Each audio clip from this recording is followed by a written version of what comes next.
A well-maintained plot enhances one's wealth. So saith the words of the wise old elf. Let's go and see Uncle Joe. There he is. He's been giving the second coat to his fences. Got a bit of installation work going on here down in Rivendell. As long as they've got it the right way up, you have. Well, yeah, there's always that. I've got that jigsaw there, pal. If you need it. So this is this is where the flowers grow up, isn't it? This, yeah. Along the picket fence.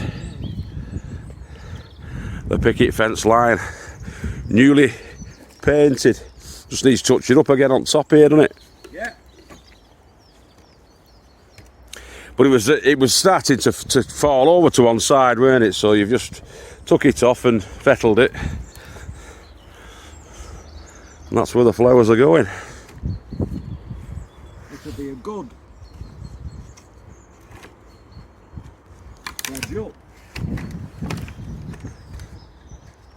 Looks a bit higher than it was as well, a bit higher. I think it was a bit lower than that, wasn't it? Unless it's because of the fall down there. Well, it doesn't have to be, as I always say, it's just a bloody allotment. That's right, it's an allotment, isn't it? Right, we'll crack on. So Joe's just touching it up there. Yeah. And the flowers, the Pollinator's friends, are coming all the way up the sides of that. What flowers are you putting in, Joe? Well, they're already there. There's the big tall Rebecca. Yeah. There's Lithium. That's the one the bees, the hoverflies, everything else loves. Yeah. Lithium. Lithium, the purple coloured one.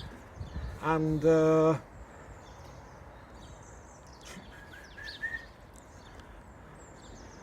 stocks. Stocks. What are those big? They look like great big daisies type of thing. Them's Rebecca, the big yellow one. Right, that's Rebecca.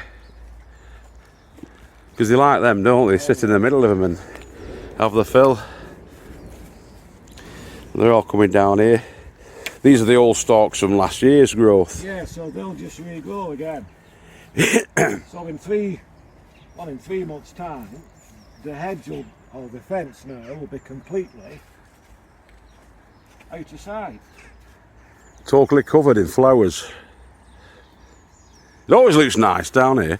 Lithium, them ones that look a bit like foxgloves. Yeah, vaguely, Tony, yeah. When they come up, we'll just show everybody. Yeah? Because I've got it down at the front as well. They like you, the bees, don't they, mate? Well, we all need the bees. No bees, no pollinators, no food. We can all starve to death. That's what they reckon, innit? Within a couple of years of the bees dying out, there'll be nothing left on the planet, won't Yeah. Because everything that pollinates, the bees, the insects, whatever they are, the hoverflies, my God, we need them. Because if we haven't got them and they don't pollinate anything, We're knackered. we're absolutely stone cold goose. So I'll keep whapping a coat of paint stain on this, every day or so. Do you give it a few coats, like? Yeah. You're not like Terry, are you, Joe?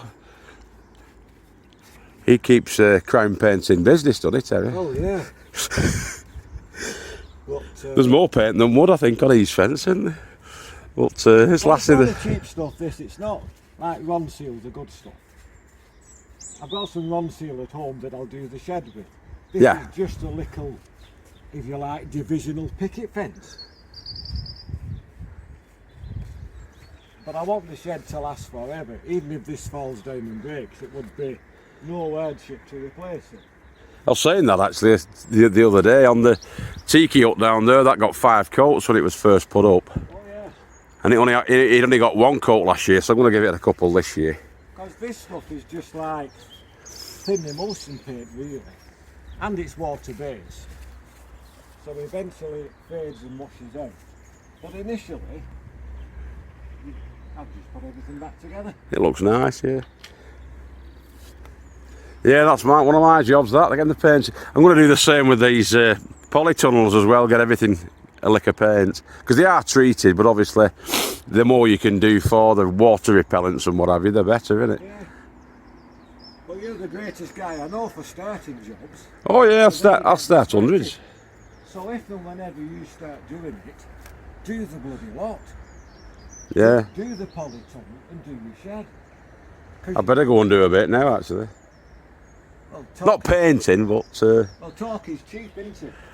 yeah. But yeah, as I always say, we're all different animals, we have different ways. But that's another job done. Yeah. And the fence panels at the front will go back. Yeah, you've just finished them off, haven't you? And the next day, so now, yeah. All little winter jobs, boys and girls, getting ready for the big push. Yeah, most of them have been done, obviously, but yeah. Right, mate, I'll catch you in a bit. Catch you in a bit. Thank you very much, sir. All right, so like you saw the other day, I've got all these onions and potatoes and shallots that I need to do something with. They're going to be chitted, these ones, or sprouted, whichever you want to call it, ready for planting out in about 6 weeks' time, really. But before that, I need to make a home for them. Now, potatoes, I would say, need about 12 inches to play in, 12 inches of dirt to play in, 18 inches around it, and 12 inches deep. So, I need to create some space for them. Okay. So let's do that.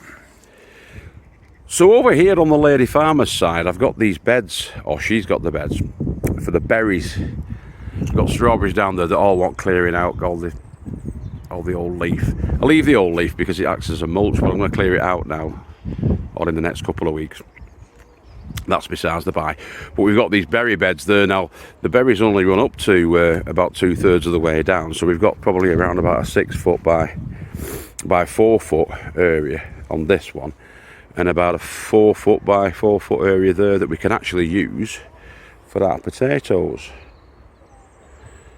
if I raise them up a little bit. So I'm going to raise these beds up by about 6 inches, and then that'll have the right depth. Then you'll probably have about 11 or 12 inches altogether of growing medium in these beds, but I'll need to raise them up and obviously fill them with some compost and what have you. So we've got these 6 foot by 1 inch by 6 inch treated timbers, and that's what we're going to be using for that, to raise that up. I'll show you. So I've measured the end width first, and that's 133 centimetres. The reason I'm going to do the full width is because the one underneath it is it's gone lengthwise, and then the middle piece, the end piece, is slotted in the middle. But if I put the one over the top, so it goes the full width, it makes for a better, you know, like you do with bricks, makes for a better sort of a bond, makes it a bit sturdier, yeah. So I'm going to measure that. That's going to be the length of that, and that's 133 centimetres. So I'll do that, and then I'll measure then from there to there, and that's our length. So we've got the widths and then the lengths. So the widths are probably going to be roughly the same, but I will measure that one and make sure it's exactly the same. And if it's not, alter it accordingly. And then we'll have our two ends. Now that's 141 centimetres, so it's lucky that we've done that, isn't it? Obviously it bows out that way. Now there's a couple of alternatives. That's already bent, that wood, and bowed. Okay, so I could either dig it all out, spend an hour doing that, try and knock it back in and straighten it up, or because it's an allotment plot and it's not the Taj Mahal, what we're going to do is we're just going to work with the widths that we've got. So 144, 133, that's us. Okay, so on our 6x1 timbers, I've measured out 141, made a mark, and then using this device,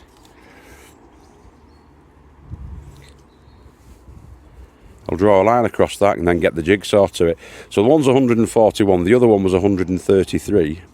So as you can see, that's if you're talking inches, you're talking 3 inches difference in width. So that's going to be cut, and then obviously the other one, the 143 is going to be, sorry, the 133. Don't forget 133, Tony. That's going to be cut. All right.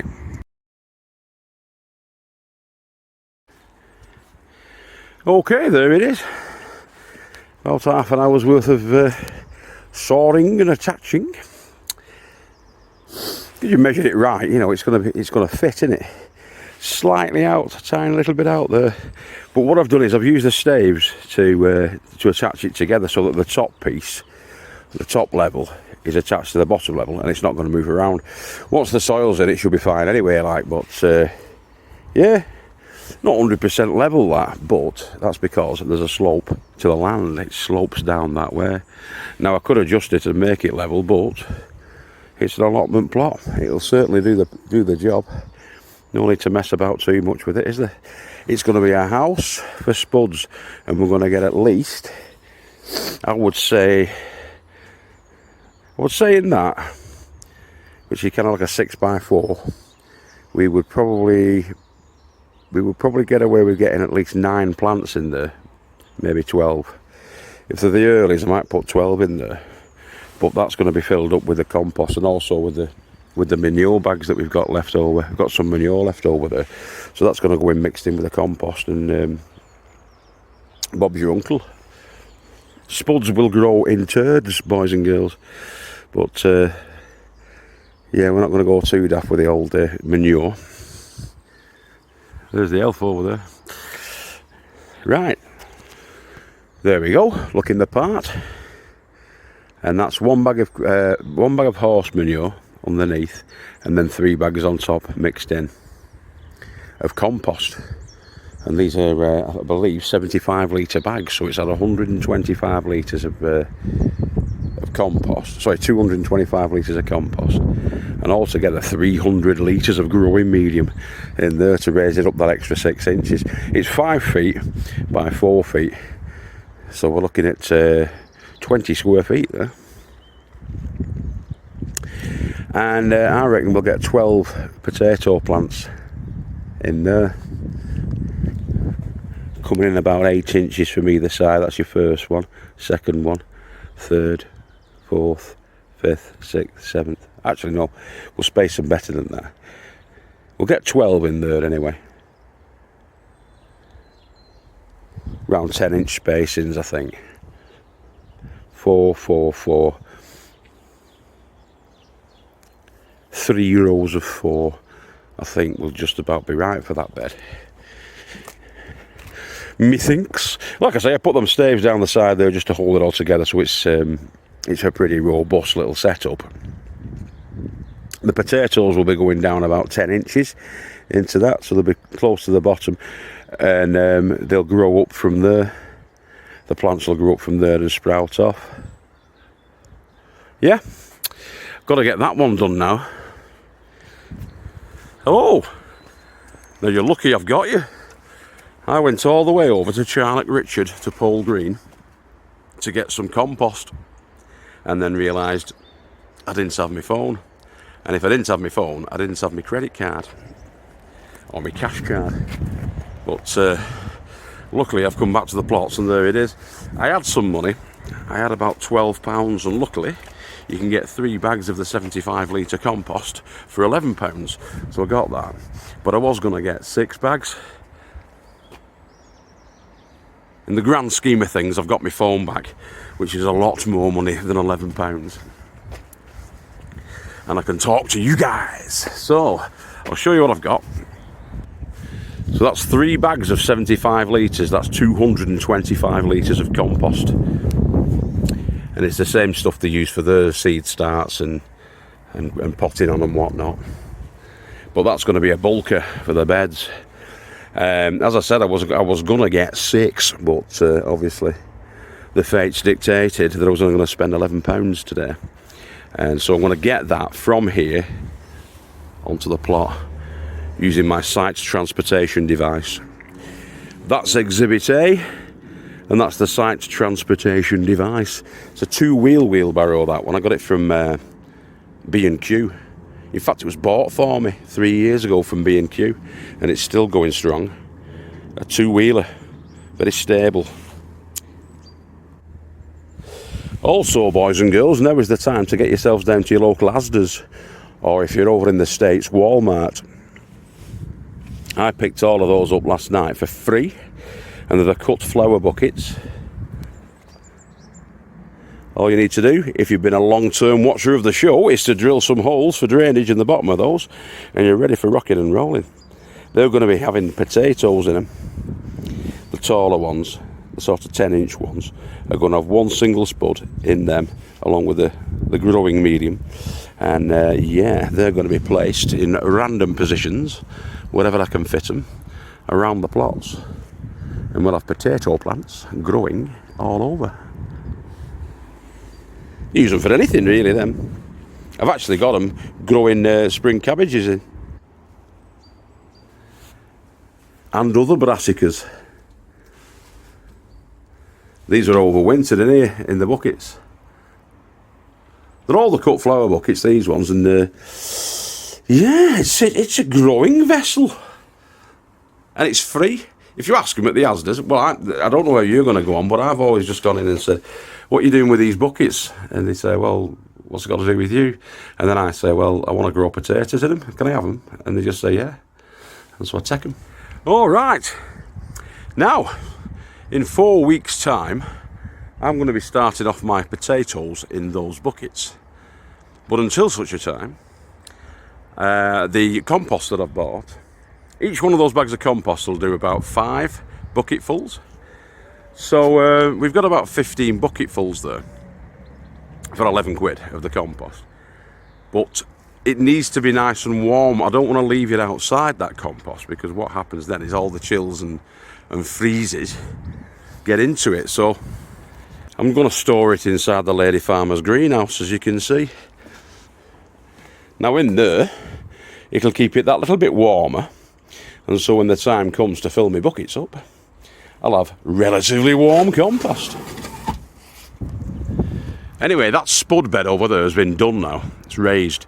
I'm going to do the same thing with this area, which is a little bit smaller. It's going to be about 4 foot by 4 foot, and I'll maybe get about 9 in there. I am going to go for the 12 spuds in there, the 12 plants, and I'm going to go for 9 in there. Yeah? So that gives us a total of 21, doesn't it?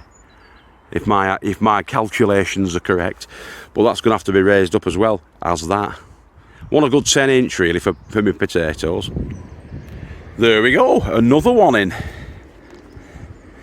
I've just pieced bits of timber together that I had knocking around, to be honest with you.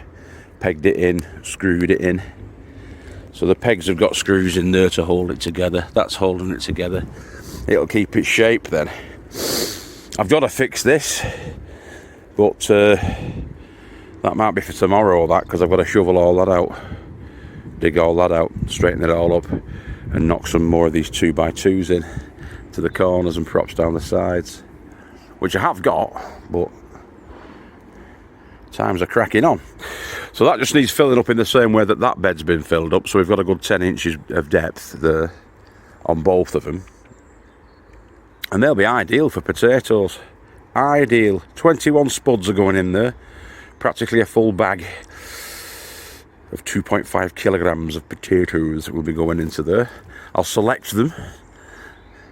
In fact, I might have a shuffle through now and have a look what we've got potato wise and try and size them a bit. So I've just opened a bag of these first earlies, which are Pentland Javelin. Never grown Pentland Javelin before. But we've got 29 potatoes of varying sizes. This is the size that I'd like to favour really, which is a sort of a duck egg size. And then there are smaller ones, the sort of hen's eggs and smaller. And then these whoppers over here. Turkey eggs, shall we call them? So they're a little bit big for my liking. They're a little bit small for my liking. And they're about right for my liking. But we're going to chit all a lot of them. I'm just going to put them in this tray. Stack them in this tray until I can pick up my egg crates. and I grabbed some egg crates, but for the time being I'm just going to put them in there just to get them out of the sacks. If they're too close together in the sacks, they do tend to start rotting against each other because they're too tightly packed and what have you. But yeah, we'll stick them into that tray over there and then see what else we've got. I know we've got some Red Dukes of York as well. These are the Red Dukes of York, and they're all of a sort of a favourable size. Some of them are, there's a couple of big ones, but the rest of them are sort of large duck egg size down to decent sized hen's egg size. And they're all alright, those for me. No complaints there. It'll be about right. I'm just partitioning off from the javelins, and then all the Red Dukes are going to go in there because I've got 2 bags of the Red Dukes. I've got 5 kilograms of Red Dukes. So I'm going to sort them all out and get them all in there. So all in all, you're looking at 80 potatoes there. And that's from three sacks. Look at the state of this place. We've also got we've got another 5 sacks, but that's only a half sack, really, of the sarpos. And all of those onions and shallots and what have you. So,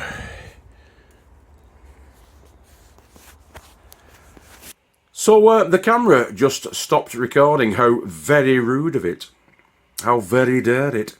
Anyway, more tomorrow on the potatoes and the onions. We're going to be starting them off in sets. So the onions and the shallots are going to be started off in sets tomorrow, and we're going to talk a little bit more about chitting. And we're going to have a tally up of all the potatoes that we've got. I think, excuse me, I think that we have over 250 seed potatoes there. And if we get the returns that we expect, that'll equate to roughly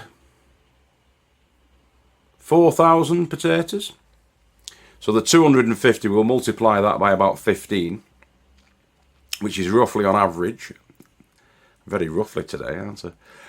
What the returns were over the last 2 years. So yeah, we're hoping for about 1 spud in, and then between 12 and 15 potatoes out. That's the hope and the plan for this year. But we're going to discuss it in detail tomorrow. I'm off the rest of the week. I'm off work. So you'll be seeing my face a little bit more. All right. Catch you later on, boys and girls. If I don't see you through the week, I'll see you through the window. But as I say, I should be putting another one up tomorrow, and hopefully we can get growing with Yeds down, can't we? All right. Take care of yourselves and each other's. You've been beautiful, fantastic, and fragrant if you're a woman. You've been forthright, masculine, and virile if you're a man. And if you're something in between, then you've been something in between. We love you all. See you later, boys and girls. Bye-bye.